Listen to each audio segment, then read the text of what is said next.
Hi, this is Larry London. Welcome to Border Crossings. Today we are joined by a iconic music saxophonist or saxophonist. I'm not really sure. He'll set the record straight. But we're welcomed by Boney James, who is with us today, and it's great to have you back on the show, Boney. Thank you so much. Glad to be here. Now, how did you get the name Boney James? Because I think it was Boney James Oppenheimer when you were a Yes, kid. well, Oppenheim. This was about 1986. I was on the road with Randy Crawford's band at this time, just playing keyboards and sax as a sideman. I probably weighed 50 pounds less than I do now. But even then, I said to Wayne Lindsay, the keyboard player at the time, man, everything costs a fortune. We were in Oslo, Norway, a very expensive town. I said, I just won't eat for the next couple days. And he said, oh, you get even skinnier. I have to start calling you Boney James. And I said, please don't call me Boney James. And that's how you get a nickname. And it just stuck. Now, of course, I'm trying to fight to not be Pudgy James, but I'm stuck with this name. Well, it's great to have you on the show. You're from Lowell, Massachusetts. I used to live in Framingham, not too far from Lowell. And Massachusetts is a great place. Where are you right now? I'm in Los Angeles in my home studio. We're gearing up to head out on the road very soon. And this is where I make the records. And you've got some big markets you're going to go to. I don't see anything international. Do you have plans to tour internationally? We're playing in Mexico, in Puerto Vallarta. There's a jazz festival happening in December. But yeah, we don't get overseas too much. My fan base is mostly in the States. Really? Wow, that's very interesting. I would love to change that. The saxophone is a big instrument around the world. I lived in Hong Kong for 5 years, and every year Kenny G would play, the Hong Kong Stadium and sell out 3-4 shows at 15,000 seats a pop. Yeah, Kenny G, I think, got into those markets at a time when they were more receptive to this kind of music. And when I came along, that time had passed, but I still keep banging on the door. So hopefully someday we will break in. Mm-hmm. Well, you're way past breaking in. 20 #1 songs on the Smooth Jazz chart. That's well past breaking in. I'm very fortunate that I do have a career that supports me here in the United States, so it's a good thing. So set the record straight. Is it saxophonist or saxophonist? I think that's user choice. That's tomato, I guess. Exactly.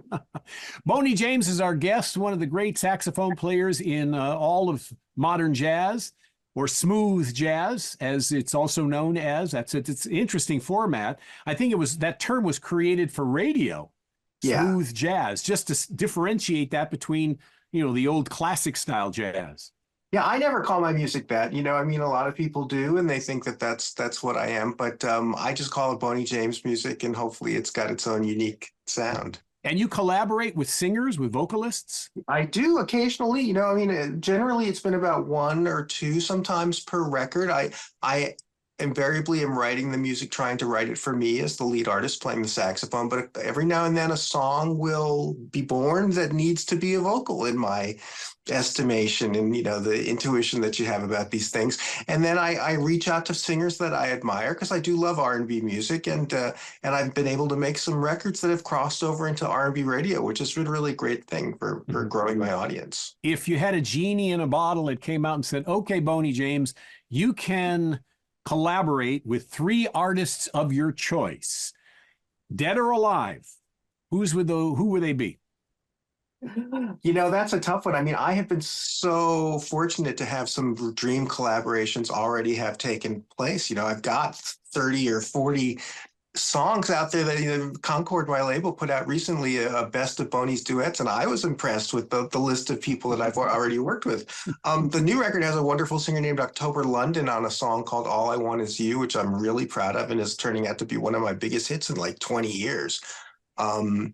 But I've already worked with Anthony Hamilton. I worked with Al Jarreau. I worked with George Benson. I've worked with so many wonderful artists. So Stevie Wonder is probably still on the top of my list. Mm-hmm. I really admire Maxwell. I think he's super talented. Chaka Khan is another one of my favorites I have yet to work with. But like I said, I pinch myself all the time that I've been able to make all this music with collaborators. It's amazing. You've had a very amazing career, and now you're up to your 19th record, which is called Slow Burn.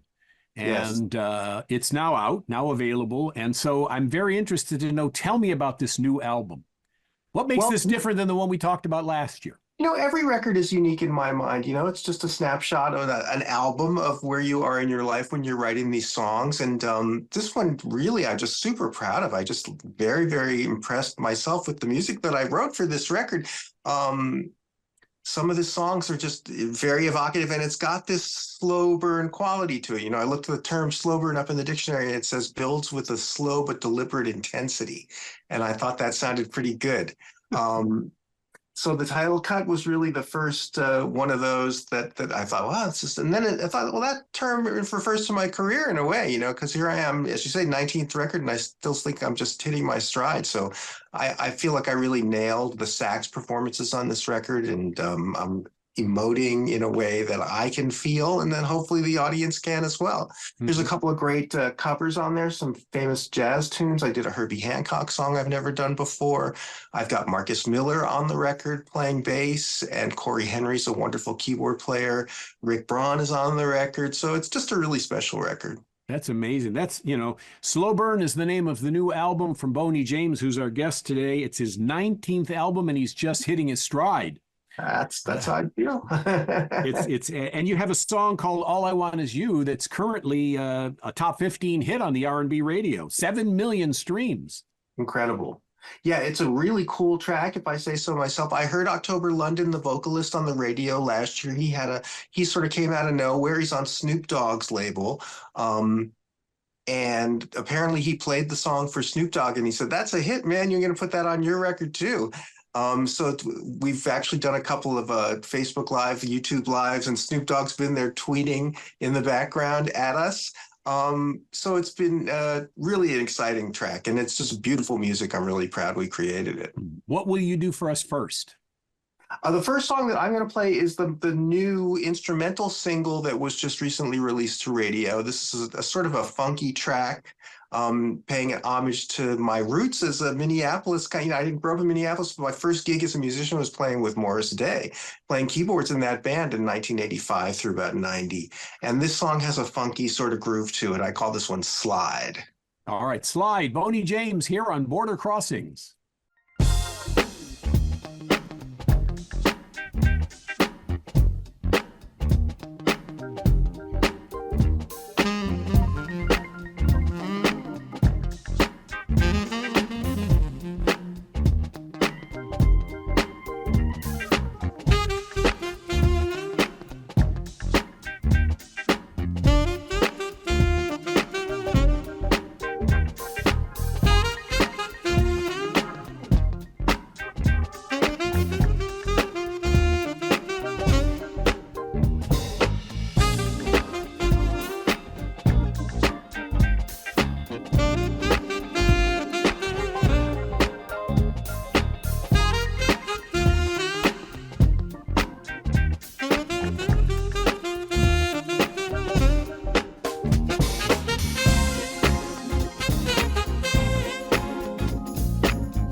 James, and that is called Slide. You're watching Border Crossings on VOA TV. Boney James is our guest. The new album is called Slow Burn. Now, you mentioned, that you worked with some great artists, and I know you also played for a bit with the Isley Brothers, I believe. Yes, I was an honorary Isley brother for 2 years. A brother from another mother. It was like 1988 through 90. It was a great band. Tony Maiden from Rufus was the musical director, guitar player, and incredible musicians in the band. And just to be on stage behind Ronald Isley every night singing those classic songs, it was a real great learning experience for me. Mm-hmm. The process for Boney James, when you go in the studio and you're recording an album, do you riff any? Do you get to improvise and go off chart, or do you have to follow sheet music? No. I have just a vague idea of what I'm going to play when I sit down to record these songs. I have a melody in my head. I've usually sung some ideas into this little old school memo recorder, and I've got probably 5 or 6 ideas of what I think the melody is, and then I am in the corner of this room, and my engineer is sitting over here running the machinery. And I just start playing, and the song comes to life and really turns out into what it is that day. And it's a real sort of journey of discovery for me. I mean, I have an idea of what I want to play, but I always surprise myself, and those are the great moments. And what's the last song you sang into your little voice recorder? On the new record, I can't remember. Yeah, I don't know. When the last song you sang in there. It's all just original music. I get these thoughts in my head, and then I have to put them down on tape so I don't forget them, because I will. And where's the most unusual place that you ever got a song came to you? Well, I wake up in the middle of the night and grab that thing all the time, because I just luckily, I still have music floats into my head from somewhere, and I need to put it down. And then the songwriting is the discipline of taking those little snips of ideas and turning them into songs, which is really the hard work. Mm-hmm. Slow Burn is the album. Boney James is our guest here. It's his 19th album, and you're just getting started. So does it seem like it's been 19 albums? Does it feel like it's been a minute, or has it, each and every one of them tells its own story? Yeah, it goes by in a flash. I think that's life in general, isn't it? I can't believe I'm as many years old as I am either. Yeah, and you don't look your age at all. Not at all. Thanks. You're a year younger than me, and I look every bit of 64. Pshaw. Happy birthday to you, by the way. A little bit late. I know it's a month late, but happy birthday. Thank you so much. Yes. Now I'm looking in the back, and I see keyboards. I see sax. Yeah. Which came first for Boney James? What did you learn to play first? Clarinet was my first instrument in 3rd grade. I switched to sax when I was 10. Keyboards I started playing when I was about 13. I had an urge to try and write songs that early, and I needed to have some sense of harmony to do that. So I took like 3 piano lessons, and the rest is all self-taught. But, as I said, my early professional experiences were playing mostly keyboards, because I knew how to work the synthesizers and program sounds, and I could learn parts. I am not a great piano player at all, but I'm a good side man, because I will learn your song and play it exactly right every night, So that was really how I made my living for 7 years, was playing keyboards with a sax solo or 2. And that was pretty much the impetus for my whole solo career, because I really didn't like that lifestyle. I really wanted to just play the saxophone, and that's how I express myself. What is your favorite part of being Boney James? Oh my gosh, I'm so grateful to have this job. I still love playing the saxophone and performing shows and making records today as much as I did when I first started doing this. It gets me up excited every day to see what's next, and I couldn't be more grateful to have this job. Mm-hmm. And who were your role models, your inspiration for playing the sax?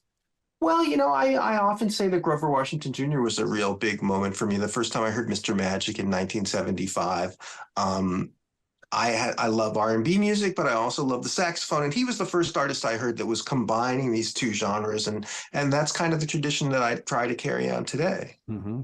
Boney James is with us. What are you going to do for us next? I want to play the title cut off of the record. As I said, Slow Burn, builds with a slow but delivered intensity. This is one of my favorites on the new CD, Slow Burn. Slow Burn. Here's Boney James on Border Crossings.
Border Crossing, Slow Burn. It's the title track to the new album. Why did you call the album Slow Burn? What is it about that song that made you say this is the title track?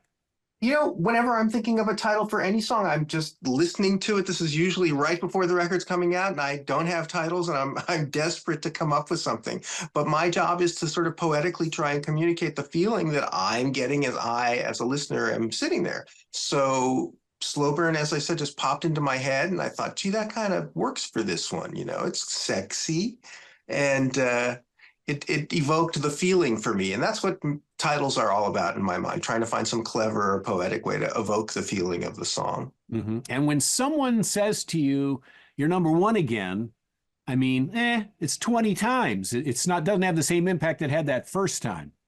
It never gets old. Never gets old.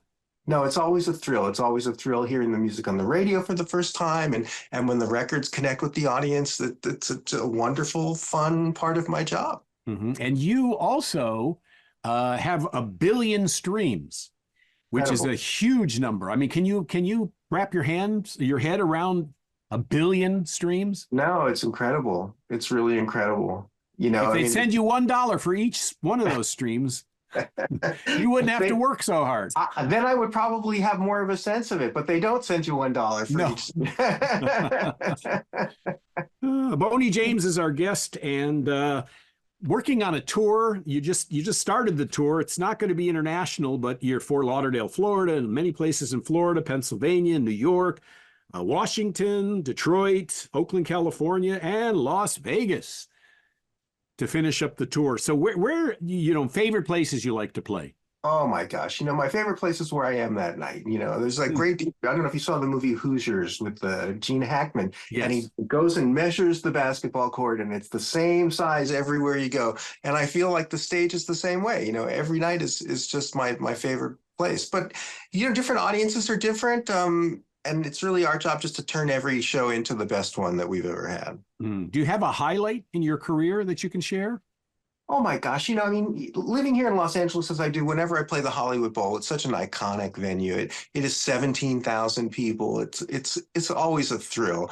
But I've had some of my best shows in smaller venues as well. So honestly, I am telling the truth when I tell you every night is just the bomb. Mm-hmm. And what do you prefer? Do you prefer the big crowds, like if you're at a festival and there's 50,000 people there, or if you're in a small, intimate 300, 500 people, 1,000 people? Which do you like? You can get that same feeling. When I was younger, I used to have to go do like shows for record companies in conference rooms. And you can make that connection. That's what music is all about to me, is communicating. And when you get eye contact with someone and you're playing and they're hearing what you're doing, there's something visceral about it that it can happen anywhere. Mm-hmm. Do you like the changes in the business that have happened in the last decade? There's technologies moving quickly, and now there's artificial intelligence. Are you comfortable with all that? I am not so worried about artificial intelligence. I know a lot of people are concerned about it, but I don't see that supplanting music made by humans anytime soon. Mm-hmm. The changes in the business have been so many ever since. I started back in the old days when there was a record store in every corner, and I lived through sort of a heyday of the CD era where, I've had 4 records that sold more than 500,000 copies. So things have changed now in how you count up the success of the record. But, and there were some scary moments, but I can say sitting here now that things are better than they've ever been for me, so I guess it's all okay in the long run. You're blessed. You're lucky. Yeah. A lot of people try and they don't achieve anywhere near the success that Boney James has had. I was also interested to know the best advice you ever got and who gave it to you. Oh my gosh. I had a wonderful sax teacher when I was younger. Bill Green was his name, a session musician here in town from Kansas City originally. And he always told me that the music is a lifetime of study. And I keep that in my mind all the time, because every day I wake up and I try and play a little better and then never run out of things to learn. That's amazing. You're self-taught, or you said you had a saxophone teacher? Yeah, no, I studied. I mean, I learned in regular school, public school, and I had a private teacher that when I was in my late teens, early 20s, and I used to go down to his little studio and study with him. But for the most part, the big learning I've done has been sort of on the gig or by myself, and just putting the time in to try and I still, as I say, I practice every day, so I'm still trying to improve. Do you go back and look at the songs you wrote when you were a teenager? Well, every now and then my music gets played places, and not when I was a teenager, but when I was younger, certainly I hear those early records, and it's interesting to have a new perspective. I think I like my sound better now, but some of those songs have stood the test of time. Right, right. I'm not talking about the established songs, the songs you wrote that nobody's ever heard, that Oh you my didn't gosh. share with anybody, that you say, Luckily, you I don't know. I don't think I have those committed to memory anywhere. Boney James is our guest. Slow Burn is his 19th album, out on tour these days, and an award winner, 4 Grammy nominations, 3 NAACP Image Award nominations, Soul Train Award for Best Album, 4 gold record certifications, and in 2009, Billboard named Boney James one of the top 3 contemporary jazz artists of the decade. Yeah, that And this was past wild. year, he scored his 20th #1 song on the Smooth Jazz charts. Pretty amazing. It's an amazing, amazing career. It's moving every day. It's going, I look and I say, I can't believe that I've lived how many years I've lived. And it's unbelievable how quickly time passes. I agree. Enjoy every minute while you can. That's Are you the going to thing. do another song for us?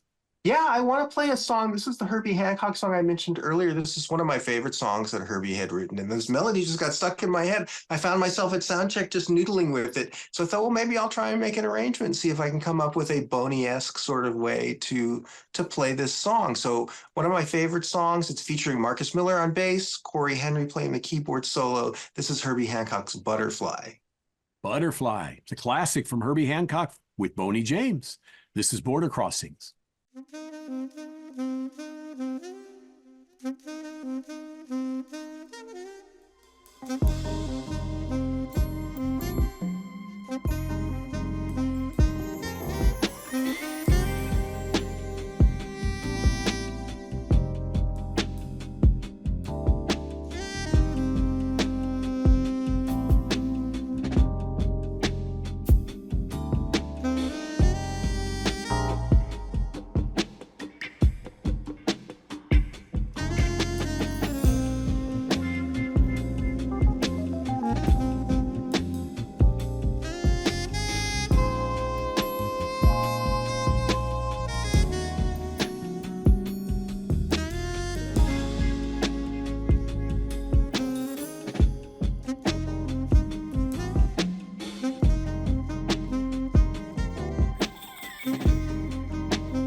Border Crossings, Boney James, Butterfly.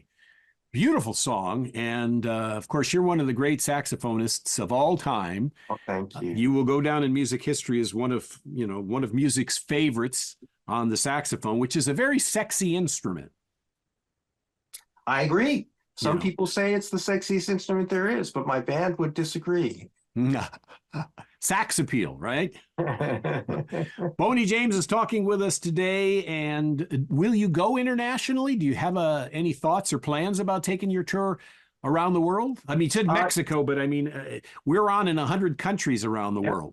Well, So- hopefully people watching will ask their local promoters to bring us in, because that's how it works. They need to know that there's demand for that. So if you want to see us, let people that put on shows where you are know.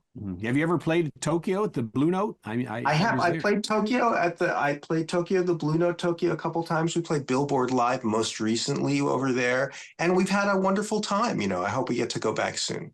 That would be great. Okay, well, as we wrap things up, where can people get the new album Slow Burn? I guess Amazon, iTunes, Pandora, wherever you can get albums. Wherever records are streamed or sold, you can find my CD. Also, you can just go to boneyjames.com, and all my social media links are there as well, and the tour dates. And so that's probably your best place to stay connected.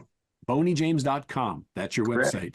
Yes. So before we split, I wanted to give you a chance to send a message out to the worldwide audience of 350 million around the world.